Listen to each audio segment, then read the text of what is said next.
Hello, I'm Matt Purvis. And I'm Amy Green. Welcome to the House of Lords podcast. In this episode, we're talking about what's been happening recently, the science of healthy ageing, and we hear from Lord Cashman about his life and campaigning for LGBT plus equality.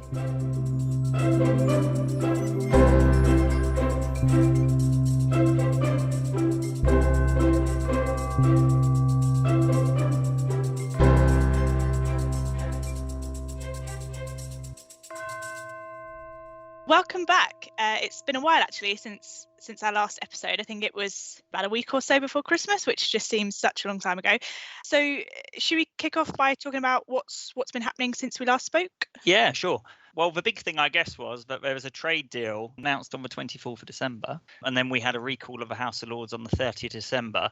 That saw the House return to pass a bill in a day. Since then, on the 5th of January, the House has returned and has been sitting regularly since then. So what exactly is a recall? Okay, well, I mean, essentially a recall is when the House returns from a pre-planned break in proceedings. So before Christmas, what happened was that the House adjourned on the 17th of December with a planned return of the 5th of January. So that would be a normal Christmas recess. But of course, in the meantime, the government was negotiating with the EU to try and strike a trade deal. The House was told that the House may return if a deal was struck. And that's what exactly was announced on the 24th of December. Obviously, it wouldn't have been very popular to call the House back on Christmas Day. So the 30th of December was earmarked, and both houses returned that day to sit to pass the European Union Future Relationships Bill. And how common is that? How common are recalls? Well, I've been looking at the figures, and in the last decade, we've had 6, so that's since 2011. I mean, recalls typically happen in response to international situations or notable deaths. So in the last 10 years, the House was recalled following the murder of Joe Cox MP. When Baroness Thatcher died as well, the House was recalled for tributes. Up until 2011, there were 5 as well, but they were all clustered around sort of 2002 relating to 9/11 and the Iraq War. We then had none between 2002 and 2011. It was probably a little bit more unusual that the House came back to pass a bill in such a rush. That is probably fairly unusual. That was only the 3rd time since the war that had happened. And as you said, they met to pass the European Union Future Relationship Bill, which is obviously now an act. And they did that in a day, so doing all the stages and giving it royal assent in a day. How often does that happen? It's not uncommon, but it requires the House to agree to basically suspend its own standing orders or dispense with its own standing orders related to minimum intervals between the stages of bills. So, for instance, between a bill arriving in the Lords and it having its first substantive debate, the companion to the standing orders, the sort of rule book as to how the House operates, says it's 2 weekends between the two. So obviously the House has to dispense with that in order to do it in a day. So that was December. So what's been happening since the Lords returned in January? Well, as I say, the House has been meeting as normal. So we have questions every day. There's private notice questions when the Lord Speaker approves them. Scrutinising legislation, debating committee reports. Committees have also been releasing reports. Probably worth noting here the International Relations and Defence Committee's report on Afghanistan. We also have seen the Science and Technology report on the science of ageing. We spoke to Lord Patel, who chairs the Lord's Science and Technology Committee. He shared with us some of the recent work of the committee on the science of ageing and their recommendations to the government on how to improve health in older age.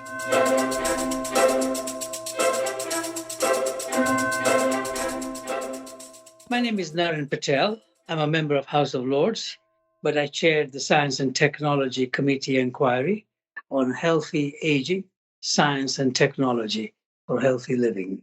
So, Lord Patel, thank you very much for joining us. Pleasure. Is it right that the Science and Technology Committee found that the government will miss its target to extend healthy aging by 5 years by 2035?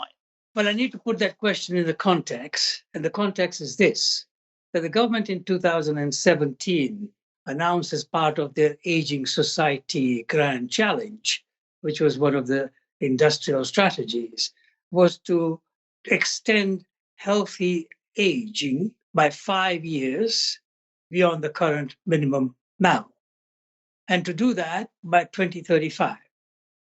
And our inquiry exploring science and technology that could help deliver on that found that, in fact, they will not meet that target for a variety of reasons. And therefore, we recommended that they should revisit that strategy and come out with a clear roadmap and have a person in charge to deliver on it with the regular reports to the parliament as to how that strategy is progressing.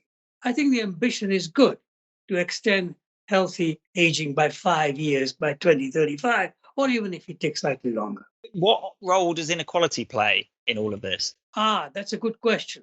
Because the first thing we found that unless we deal with inequality, and what do we mean by inequality?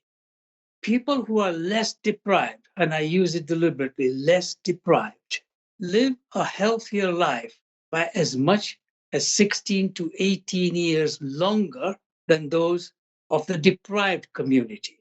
And that's the key issue about inequality. Inequality, deprivation leads to ill health and early death. So the first thing we need to tackle, if you want people to stay healthier longer, is to tackle inequality in our society that produces ill health and early death by as much as 20%. So that's what we meant by inequality. And in fact, if I put it in the context of COVID, which is a question you might ask me, is the COVID has starkly demonstrated that. That is the old and the deprived population, and of course ethnic minorities too. But the aged and the deprived population suffered most, particularly if you remember the data we used to see in the first wave of COVID starting in March, April. So COVID has put that into clear context. Not only that, but people who suffer ill health because of deprivation have what we call multimorbidity.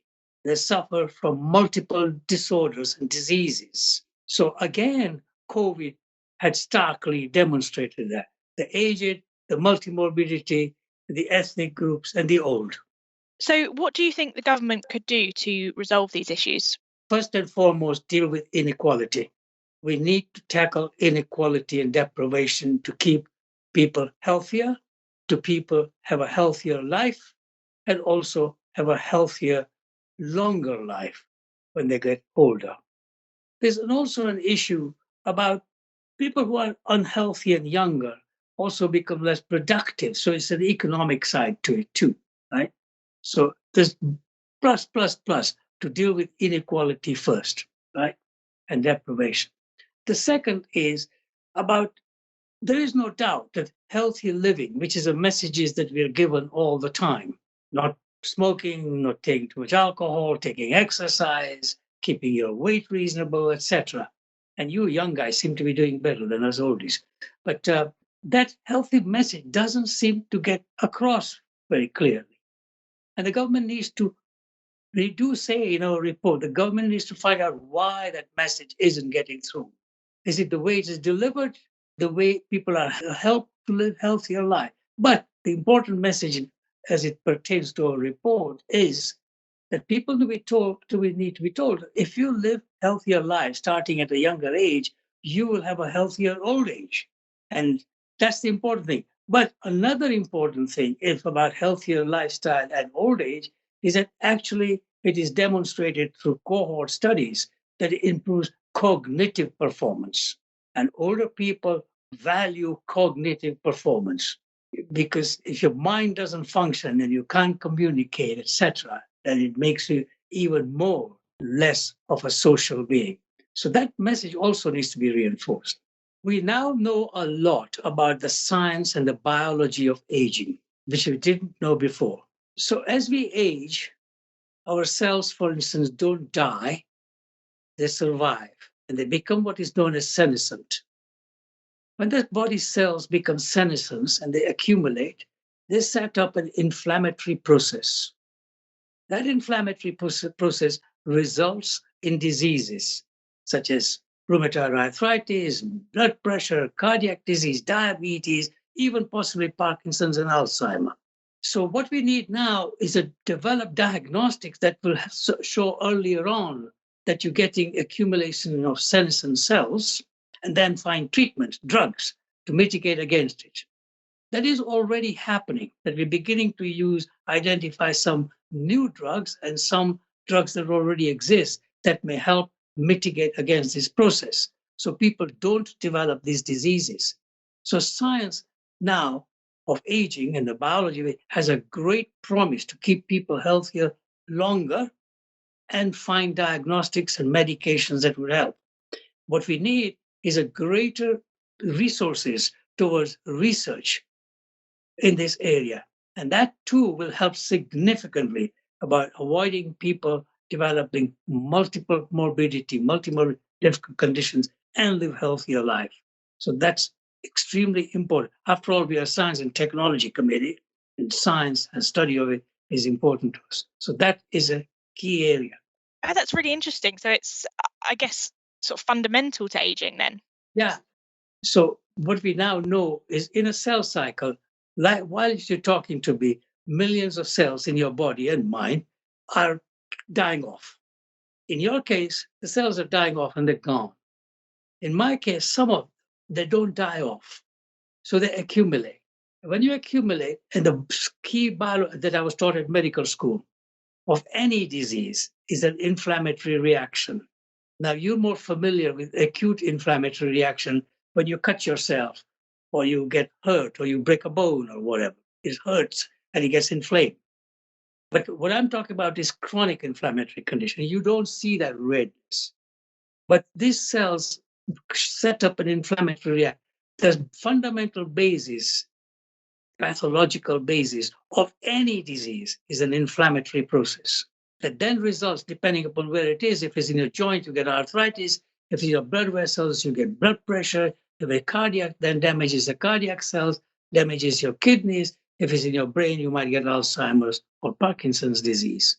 So these senescent cells that accumulate, we need to either find a way of identifying early accumulation, kill them off, which will be ideal, or reduce the numbers, or manage them to become less inflammatory. And that's where the drugs will come in. Already there are a couple of drugs on trial. And that's an important issue. Most trials of drugs are done in a pure situation. They're not done in people who have multimorbidity to treat multimorbidity. There are other issues about how we look after people with multimorbidity. But that science is quite fascinating, which we didn't know 10 years ago. So now I think it is up, and we haven't talked about technologies that will be needed to help people live independently, more independently in older age, such as AI and robotics, etc. So it's possible to monitor me if I was living alone from remotely with AI, so that somebody doesn't have to sit watching me all the time, to live more independently. You might not know yet, but I do. But because even a simple gadget, like a bit of a gripping rubber that makes easier to open cans. Now, all people find that, now that's simple, but there are technologies that are much better. But you'll also get embedded diagnostics. So you can monitor people's diseases and trigger them. We use it in my hospital here, actually.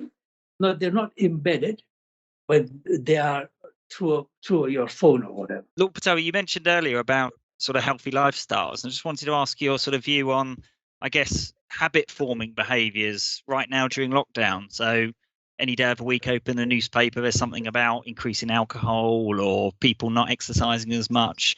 Do you have any concerns about the longer term sort of implications of that for healthy aging? Well, the concern I have is not about the lockdown. It's not just about the older people. It's about the virtually children to older people. That concern, to me anyway, is not so much about the amount of alcohol they might be drinking, which I probably start drinking more. I think people are taking a bit more exercise than they normally used to, because that's the only way to get out. But more concern I have for all age groups is the mental health. And what's next for the committee? So apart from health and COVID, which is our current problem, some people will say that the bigger problem is climate and environment. So we're going to look at the science and technology of decarbonization. Going to look at the major areas which we can decarbonize, like if it's transport or if it's home heating or whatever. Can we deliver it using technology at scale? Just like can you deliver good health at scale? and what might be the cost. So we're going to look at some aspects, because we can't do it all, some areas of science and technology of decarbonization, and can it be delivered at scale, whether it's hydrogen or batteries or carbon capture or carbon air capture or home heating or air or ground heating or whatever. So that's next. Lord Patel, thank you for joining us. It's been really nice chatting to you today.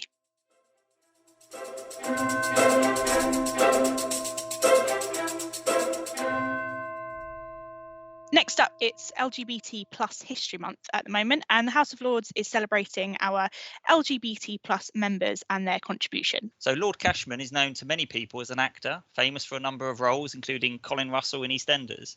He also co-founded Stonewall and sat as an MEP for 15 years. We spoke to Lord Cashman about his different careers, what brought him to the House of Lords, and where we are now with LGBT equality in the UK. Here's what he had to say.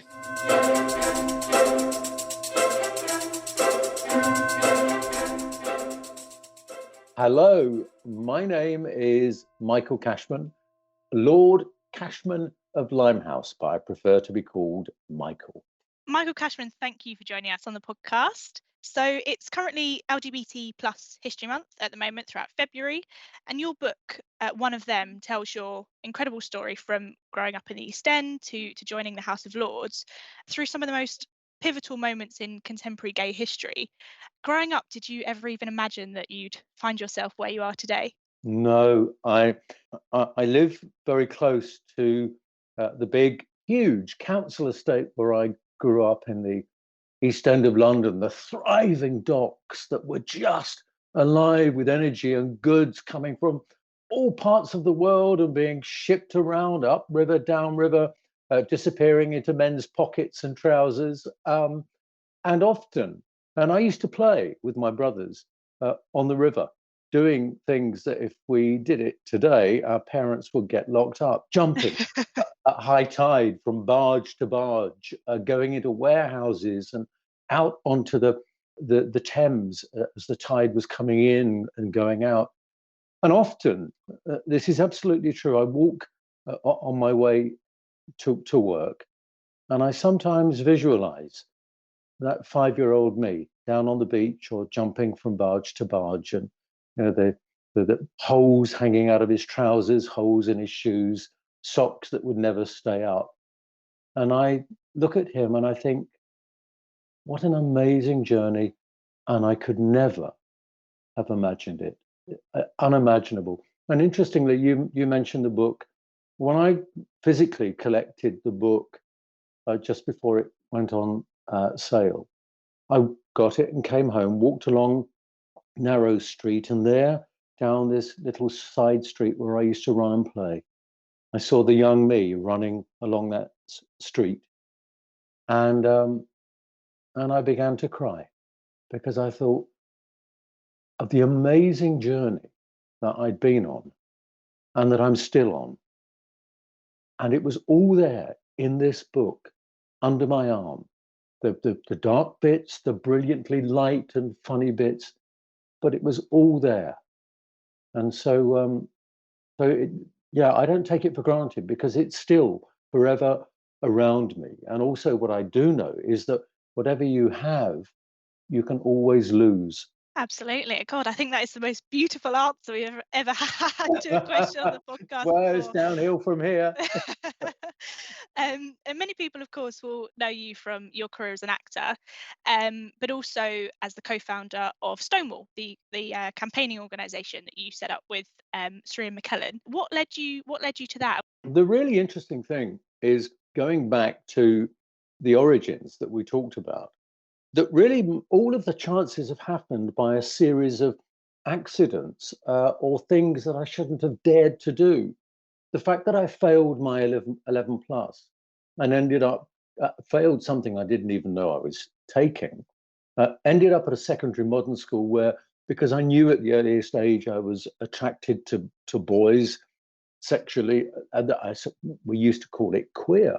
But the fact that I knew I was gay and I didn't belong, and so I found an outlet, and that outlet was was singing, dancing, and impersonating. And because I impersonated Eartha Kitt and found this amazing world at school behind that faded red curtain where I could be different and I could belong. And I could have all of my different characters and enter my pretend world. And it was through impersonating Eartha Kitt, singing in the end of term school show, that at the age of 11, I was invited to go and audition for Oliver in the West End. And my life changed. And that took me on this arc all the way to where I am now with various diversions. And the straightforward answer to setting up Stonewall, my career, I had very different, some amazing changes at the height of success. But there I was starring in the most popular show on BBC television at the time, EastEnders. We used to get between 11 and 17 million viewers every episode. And when I was playing Colin, the first time a gay character had been portrayed in a very ordinary, non-stereotypical way, it was greeted when I went on with huge controversy, media outrage in Parliament, because the AIDS pandemic was something that we were living with. And then during my time on the show, the government then introduced, the Conservative government led by Margaret Thatcher, introduced the first anti-lesbian and gay and bisexual law in 100 years. And I knew I had to be a part of that group of people campaigning against this law. It was an amazing campaign. It became law. We lost the battle. And having lost the battle, I said to Ian McKellen, that we should set up an organization. So another Section 28 never happened again. We'd won the arguments for equality, and we should continue to win them, to place them, and make them non-party political. And that was 1988. And a year later, we publicly launched Stonewall. And our remit was equality and social justice for lesbians, gay men, and bisexuals. And it was only much later that we took on the very important issue, and I'm proud we have, of the rights of trans people. But the very beginning, 1989, and the simple quest, equality before the law and the equal protection of the law. And I suppose that sort of sparked your involvement in sort of the political world. You later became an MEP, and you've played sort of key roles in the Labour Party. In fact, I know your civil partnership was attended by about half the cabinet at the time, and your friends from TV and theatre. So you've held a lot of different jobs in different industries in very different worlds.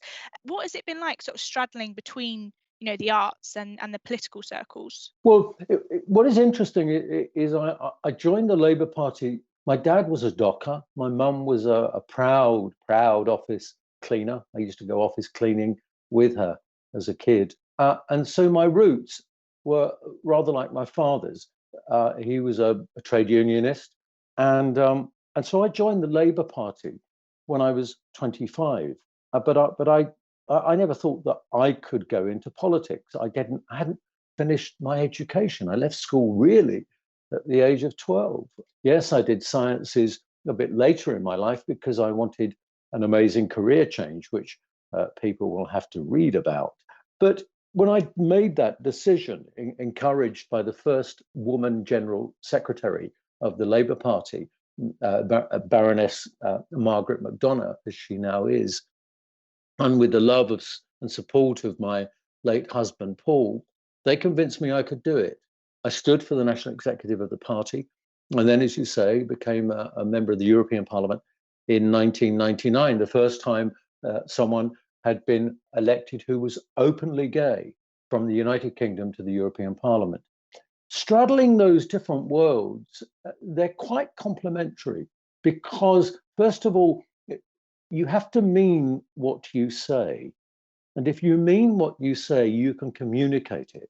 If you don't mean what you say, the public hear it immediately.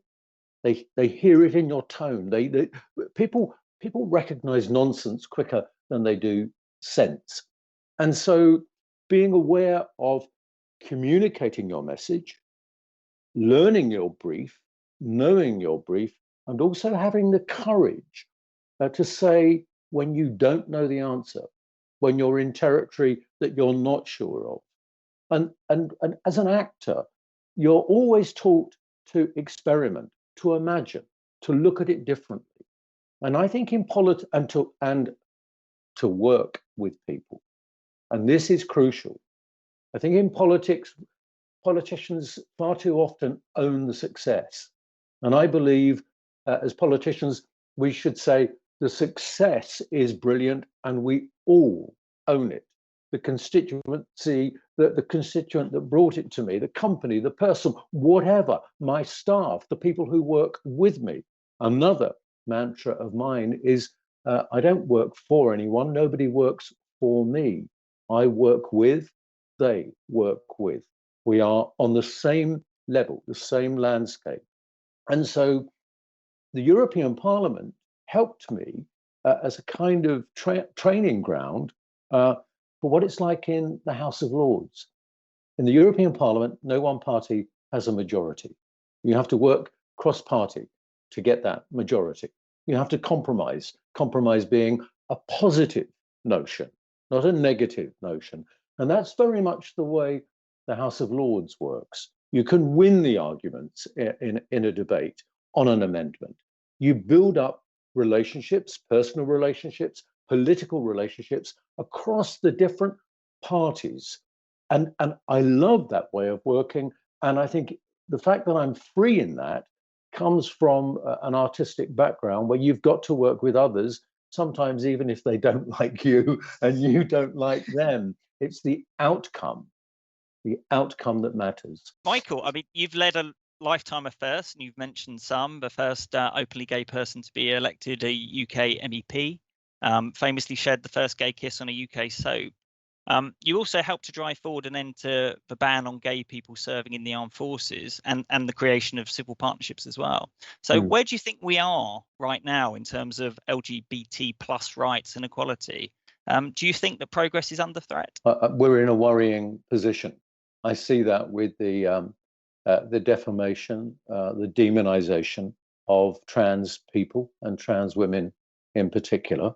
The fact that we still haven't had the promised ban on conversion therapy, and there are talks that from within number 10 Downing Street, there is a resistance on that the promised reforms on the Gender Recognition Act and the defamation of trans people. That's also impacting on LGBT plus people, non-binary, intersex. And why am I worried? That I am fearful that we have created scapegoating, the fear of the other, that somehow other people are to blame for problems that occur in this country or in our neighborhood or in our locale. Absolutely not. And that notion builds on taking away the rights of people, whether people have the right to seek asylum. I believe in refuge. You know, on Holocaust Day at night, I light a candle and I stand in the window as a sign that there is refuge here for those who need it. And how does intolerance and hatred begin? It begins when somebody decides to extinguish that candle and look away.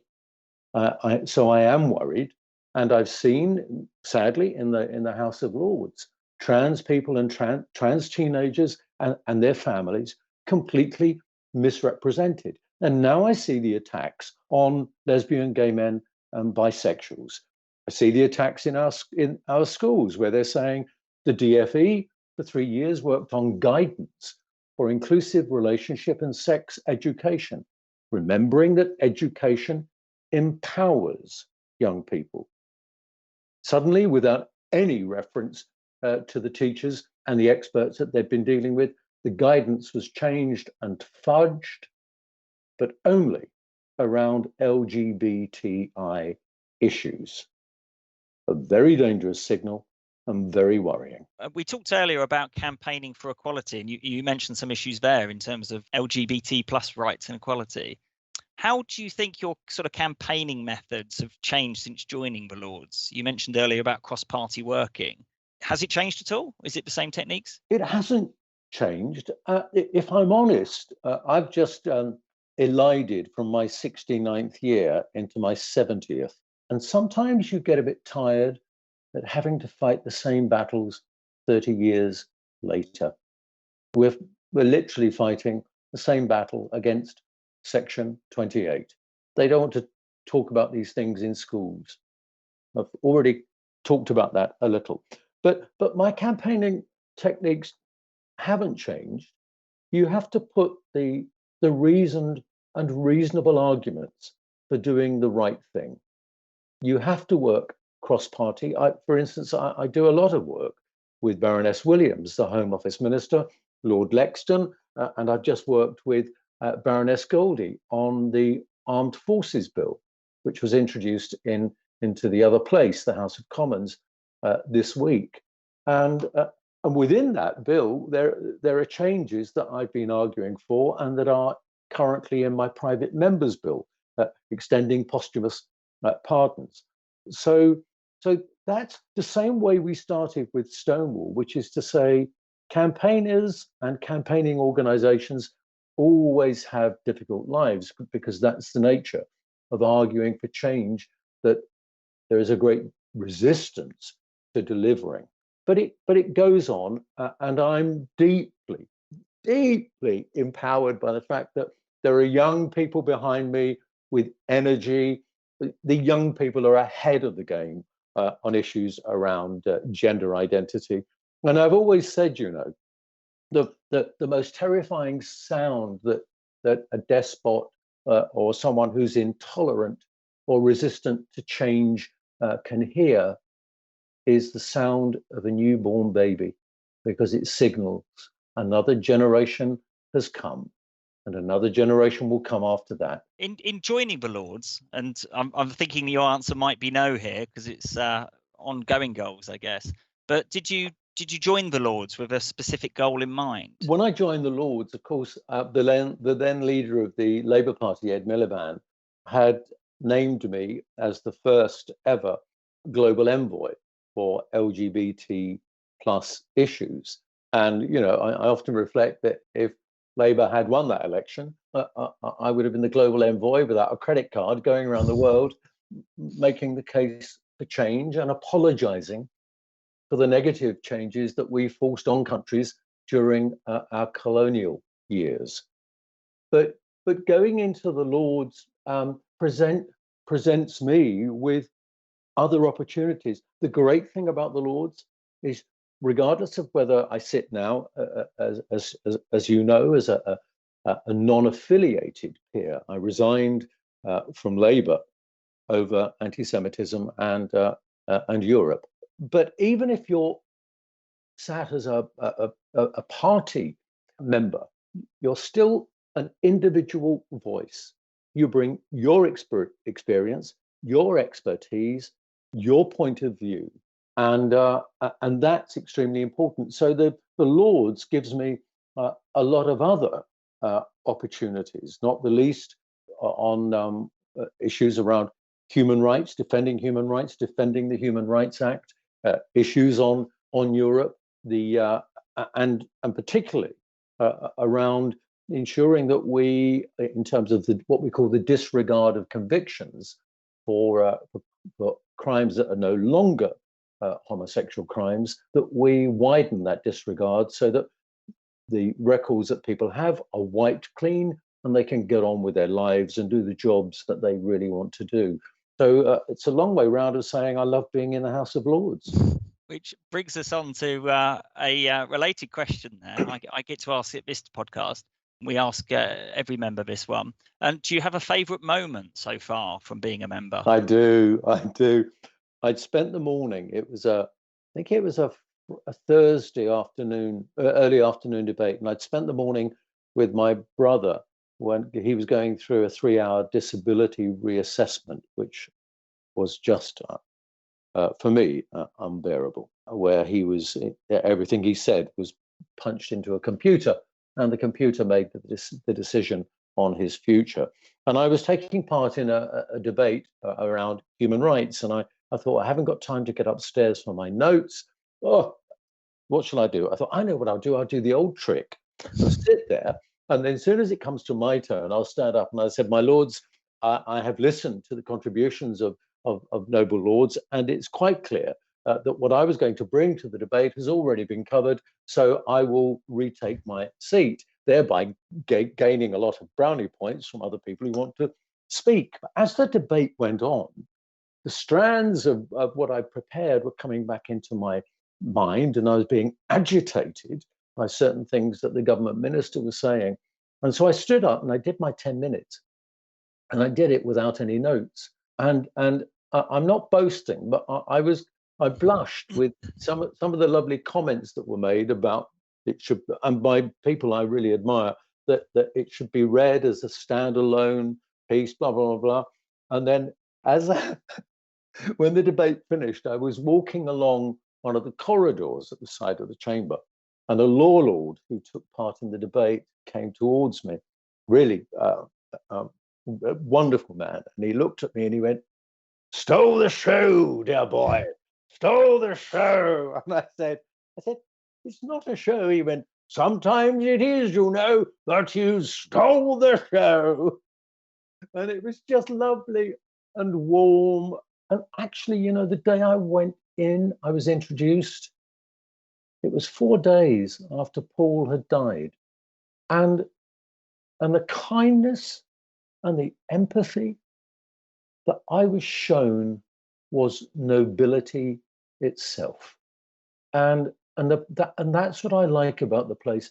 It works out of mutual respect and respecting difference, as well as respecting agreement. Yes, there need to be reforms, of course. Every great institution must always embrace change and reform. But would I reform it with a directly elected House? Absolutely not. It doesn't need to look over its shoulder at fear of revising something that might make it unpopular.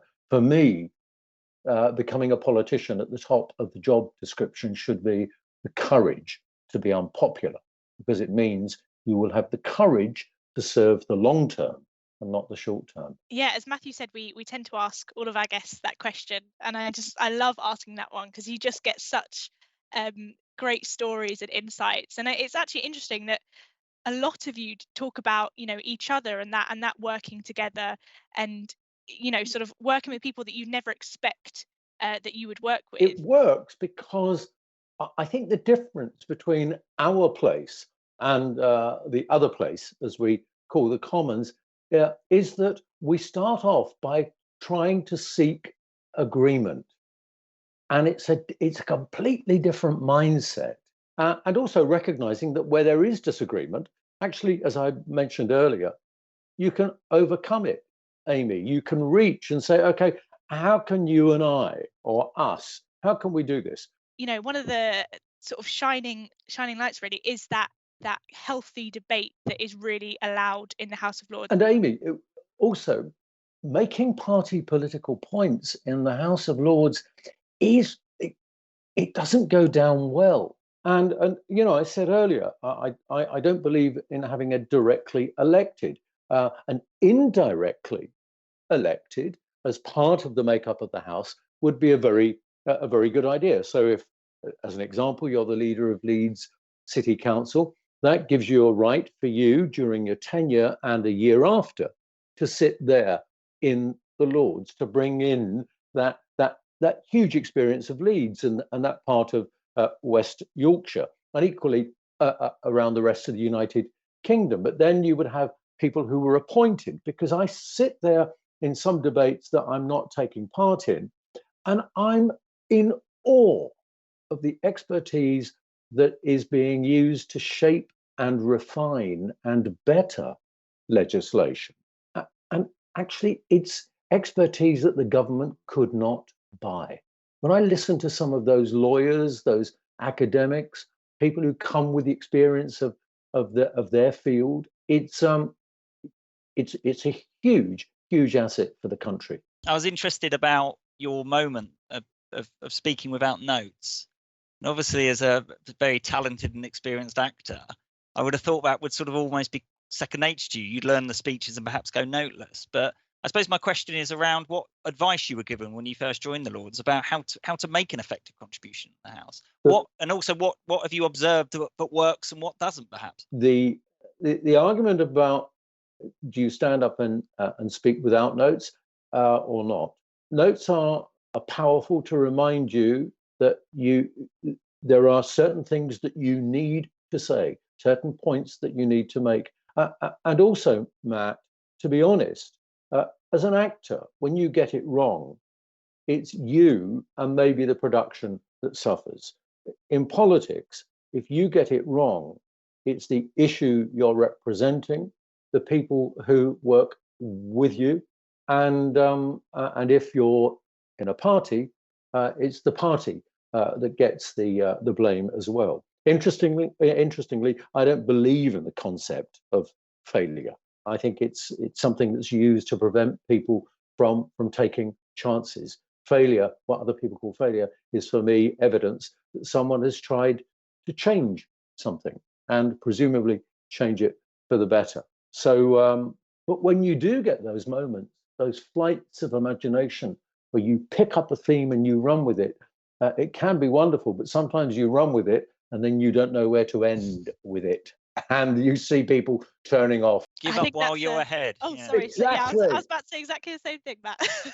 In a slight gear shift, I suppose, I'd like to ask you, if I may, about It's a Sin.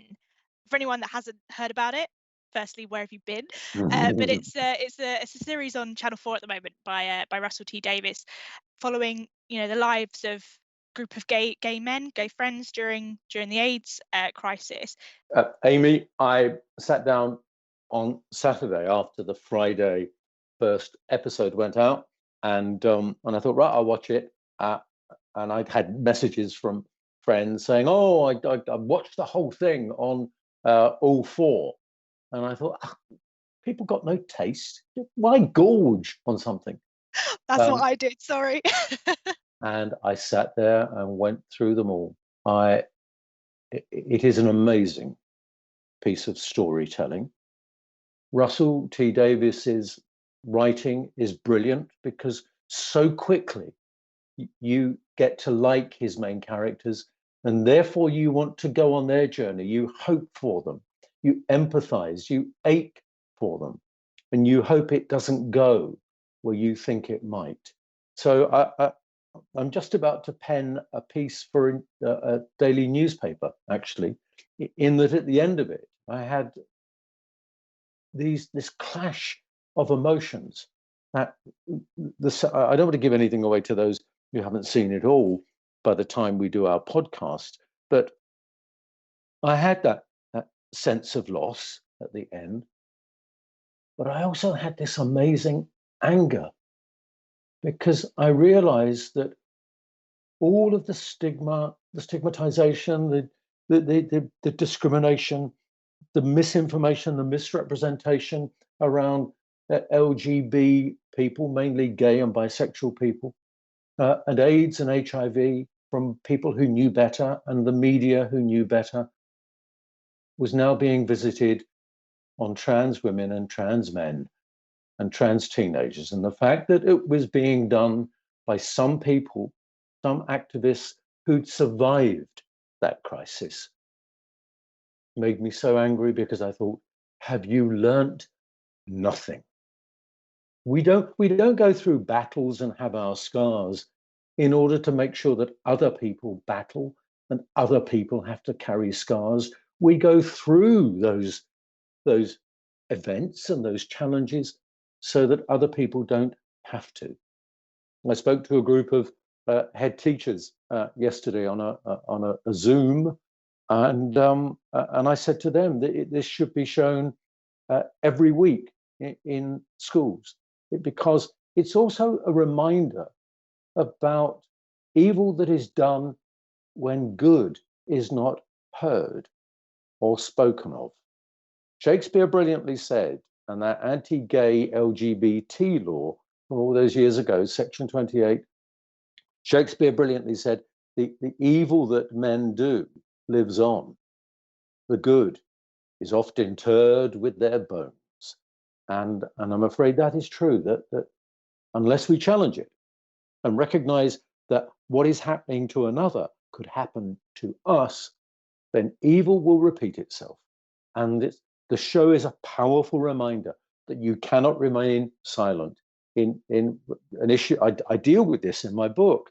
And I say about when Paul and I went back to New York, and the places where we sought fun and refuge, you could no longer seek refuge because there was death in the corner.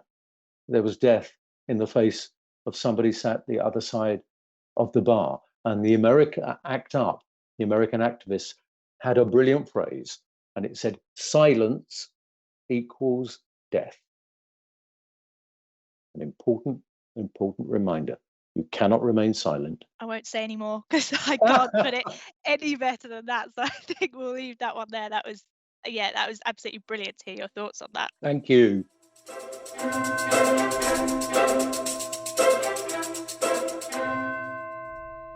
And that's it for this episode of the House of Lords podcast.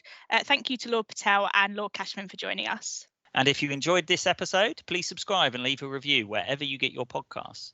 And if there's something you'd love us to feature in a future episode, you can tell us by tweeting @UK House of Lords using the hashtag HLCast.